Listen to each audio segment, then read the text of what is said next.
कोहरे में लिपटी दिल्ली वालों की सांसें एक बार फिर अटक गईं और अरविंद केजरीवाल गुजरात में जाकर सियासत कर रहे हैं।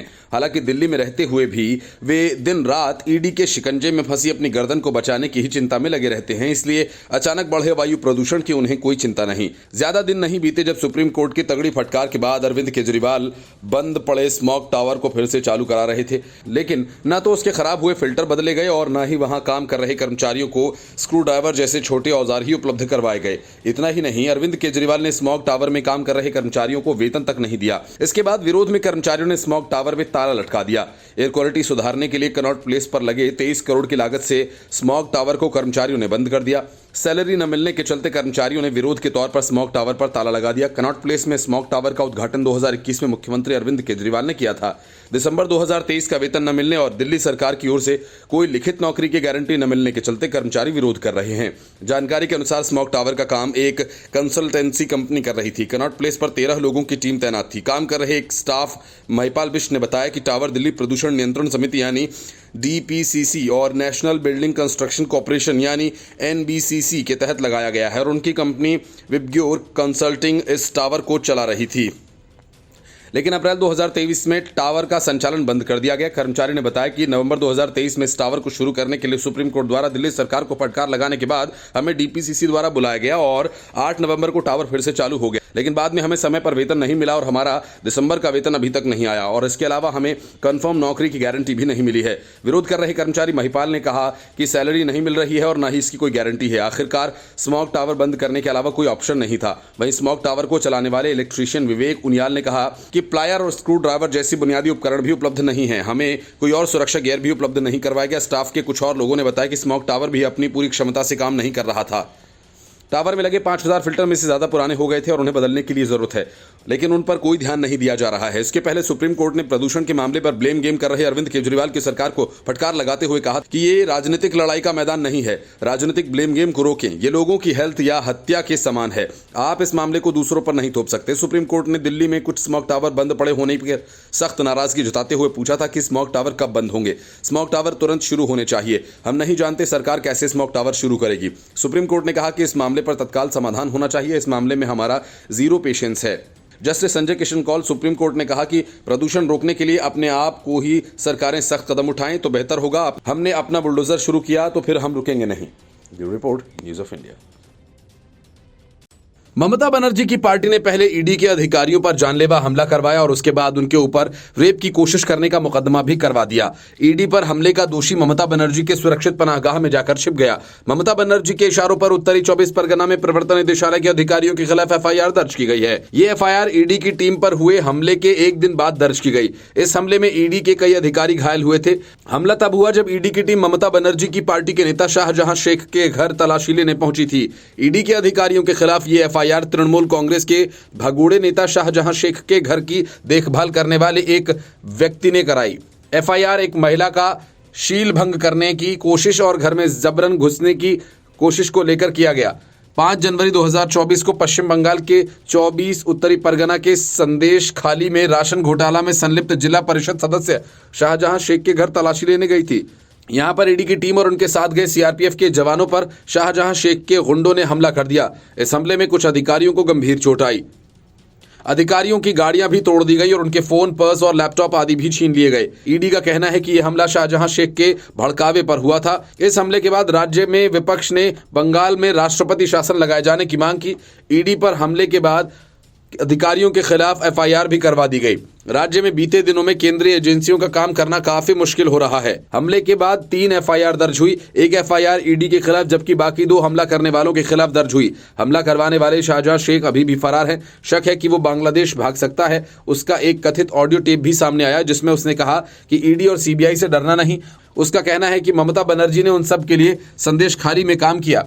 शाहजहां शेख द्वारा करवाए गए हमले में घायल 2 अधिकारियों को अस्पताल से छुट्टी मिल गई, जबकि एक अभी स्थिर हालत में अस्पताल में भर्ती है। इस हमले के एक दिन बाद शनिवार को ईडी बंगाल में राशन घोटाला मामले की जांच के दौरान हमला हुआ। TMC नेता शंकर आद्या की गिरफ्तारी के दौरान भी ईडी की टीम को निशाना बनाया गया। कुछ दिन पहले ही ईडी ने पश्चिम बंगाल में राशन घोटाले का खुलासा किया था और इस सार्वजनिक वितरण प्रणाली का लगभग 30% राशन खुले बाजार में बेचा गया।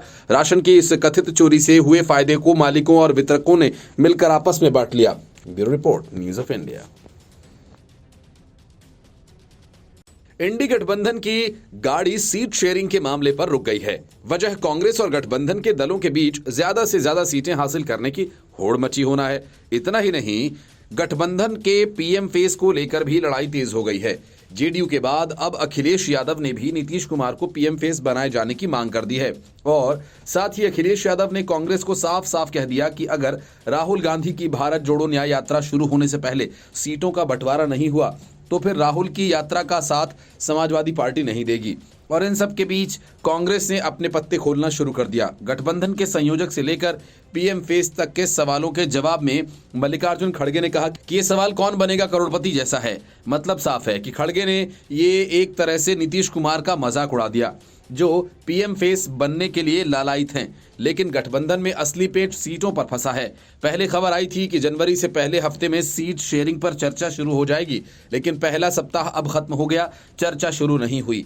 माना जा रहा है कि राहुल गांधी की यात्रा शुरू होने के साथ ही कांग्रेस इस दिशा में पहल करेगी।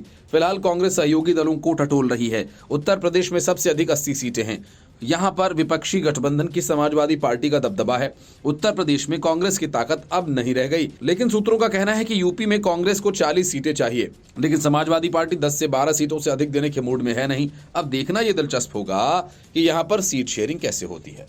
बंगाल में कुल 42 लोकसभा सीटें हैं। जबकि बंगाल की राजनीतिक स्थिति पर नजर डालें तो यहां आए दिन कांग्रेस और टीएमसी के बीच घमासान मचा हुआ रहता है। पश्चिम बंगाल में कांग्रेस 6 से 10 सीटें चाहती है, लेकिन टीएमसी केवल 2 सीटों पर ही राजी नजर आ रही है। सीट शेयरिंग का सबसे ज्यादा पेचीदा मामला बंगाल में ही है। बंगाल कांग्रेस प्रदेश अध्यक्ष अधीर रंजन चौधरी खुलकर टीएमसी और ममता बनर्जी पर निशाना साधते हैं, तो वहीं टीएमसी भी बंगाल की कांग्रेस इकाई को बीजेपी की दलाल बता चुकी है। दिल्ली और पंजाब में आम आदमी पार्टी एक बड़ी ताकत के रूप में उभरी है। दोनों ही राज्यों में आम आदमी पार्टी की सरकार है। पंजाब में 10 और दिल्ली में 7 लोकसभा सीटें हैं और दोनों ही राज्यों में प्रदेश इकाइयां एक दूसरे पर हमला करने से नहीं चूकती हैं।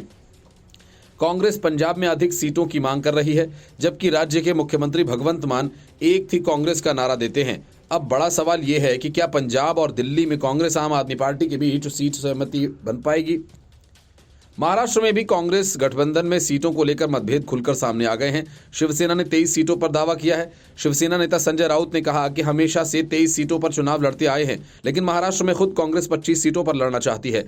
महाविकास आघाड़ी को उद्धव ठाकरे कांग्रेस और शरद पवार को भी सीटें देनी है। प्रकाश अंबेडकर की पार्टी भी इसमें शामिल है। इसलिए लगता नहीं कि कांग्रेस आसानी से सीटों के बंटवारे को अंतिम रूप दे पाएगी। जिस नीतीश कुमार ने 1 सीट 1 कैंडिडेट का फॉर्मूला बनाया था, वो दूसरे राज्य को कौन कहे। बिहार में ही सफल होता नहीं दिख रहा। अरविंद केजरीवाल ईडी के 3 समन को ठुकरा चुके हैं और अपनी तरफ से यह साफ कर दिया कि वे ईडी के सामने पेश नहीं होंगे, चाहे वो जितने समन भेजे। झारखंड के सीएम हेमंत सोरेन अब तक 7 समन ठुकरा चुके हैं। तेजस्वी यादव ने भी वही रास्ता चुन लिया है। ममता बनर्जी ने ईडी की टीम पर ही हमला करवा दिया और उसके बाद उनके खिलाफ रेप की कोशिश करने का मामला भी दर्ज करवा दिया। ये वही सारे नेता हैं जो कहते हैं कि बीजेपी ने देश के लोकतंत्र को खत्म कर दिया, इसलिए बदलाव जरूरी है और इसी वजह से इंडी गठबंधन भी बना है। लेकिन ऐसे संवैधानिक संस्था के कामकाज में बाधा कौन डाल रहा है और कौन है जो ईडी के समन को ठुकरा रहा है? क्या ये लोकतंत्र का मजाक उड़ाना नहीं? सूत्रों का कहना है कि केजरीवाल को ईडी की तरफ से 4था समन भेजा गया। इसको लेकर जब केजरीवाल सरकार के मंत्री सौरभ भारद्वाज से सवाल किया तो उन्होंने जिस अंदाज में जवाब दिया उससे साफ है कि देश में लोकतंत्र का कबाड़ा ये विपक्षी पार्टियां ही कर रही हैं, जिन्हें घोटाला करने की आजादी चाहिए और साथ ही ईमानदारी का सर्टिफिकेट भी। सौरभ भारद्वाज ने कहा कि ईडी के लिए समन भेजना तो कुछ है ही नहीं, एक प्रिंटर चाहिए और E4 का कागज चाहिए। उनको किसी से अनुमति नहीं लेनी होती। राजनीतिक कारणों से वो अपने विरोधियों के खिलाफ भारतीय जनता पार्टी के नेतृत्व वाली केंद्र सरकार साजिश करती रहती है। कुल मिलाकर आज पूरा देश ये समझ चुका है कि जो भी विपक्षी नेता इनके काबू में नहीं आएगा उसे ईडी का या सीबीआई का डर दिखाया जाएगा। जो लोग इनसे डर गए, भारतीय जनता पार्टी में शामिल हो गए या बीजेपी का समर्थन कर दिया, तो उन लोगों के खिलाफ मुकदमे ठंडे बस्ते में डाल दिए जाते हैं। दिल्ली में अरविंद केजरीवाल के समर्थन में चलाए जा रहे मैं भी केजरीवाल जनसंवाद अभियान को लेकर सौरभ भारद्वाज ने कहा कि 2 चरण में ये कैंपेन चल रहा है। पहले फेज में हमारे कार्यकर्ता हर घर में गए, और लोगों से पूछा कि अगर अरविंद केजरीवाल को जेल में डालकर सरकार और पार्टी को खत्म करने की कोशिश की जाएगी तो अरविंद केजरीवाल को क्या करना चाहिए। इस पर दिल्ली वालों का कहना है कि उनका बेटे अरविंद केजरीवाल दिल्ली को चलाएं और जैसे चल रहा है वैसे ही चलाएं।